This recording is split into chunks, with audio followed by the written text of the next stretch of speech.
बिस्मिल्लाहिर्रहमानिर्रहीम। इय्याका नअबुदु व इय्याका नस्तईन। ऐ अल्लाह, हम तेरी ही इबादत करते हैं और तुझी से मदद मांगते हैं। नाज़रीन किराम, अस्सलाम वालेकुम। नाज़रीन किराम, आज हम एक ऐसी पुअर फैमिली के पास मौजूद हैं जहां एक अम्मा जी रहती हैं। ये अम्मा जी की बहू है और वो अम्मा जी की बेटी है। ये बहुत ज़्यादा परेशान है। परेशानी की वजह ये है कि इनके पास अपना कारोबार नहीं है, इनके पास कोई असासा मौजूद नहीं है, साफ़ पानी के मसाइल हैं, वाशरूम नहीं है, ये भी एक बहुत बड़ी परेशानी है। तो ये बहन जी और माँ जी, ये पुअर फैमिली जो है बहुत ज़्यादा परेशान है। गुर्बत की वजह से भी और भी छोटे छोटे बहुत ज़्यादा मसाइल हैं इनके। ये पसमानदा इलाके से ताल्लुक़ रखते हैं। इनके पास कोई अपना कारोबार नहीं है, कोई अपना रोज़गार नहीं है। नाज़रीन किराम, हमारा भी मकसद यही है, सर्वे करने का, वीडियो बनाने का मकसद यही है कि गरीब लोगों को अपना कारोबार दिया जाए। बजाय मछली पकड़ के देने से मछली पकड़ना सिखा दें तो ये सारी ज़िंदगी ही अपना फ़ायदा करते रहेंगे। तो मज़ीद आएँ, बहन जी से बात भी करते हैं। अस्सलाम वालेकुम।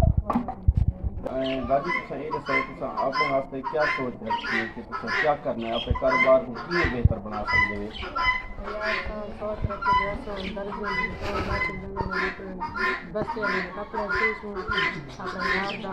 राशन पानी अपने बच्चे की सोन तबियत तरह से सोन जिंदगी बने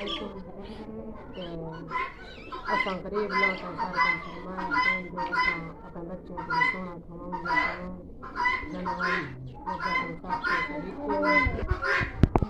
जी नाज़रीन, आपने इस बहन जी की बात सुनी है। बहन जी का अच्छा नेक्स्ट टाइम के लिए सोच है। ये बहन जी का कहना है कि हम जो है, हमें अगर एक अदद सिलाई मशीन दे दी जाए तो हम अपने बच्चों का मुस्तकबिल जो है बेहतर बना सकते हैं।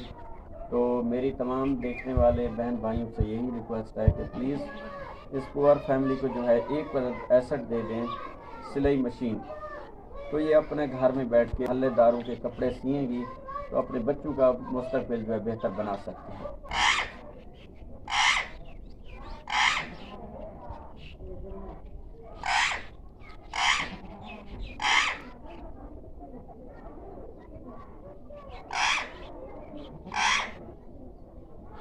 ठीक है बाजी, असा पर नाम इंशाअल्लाह ज़रूर तावन करे। तब तक के लिए अल्लाह हाफ़िज़।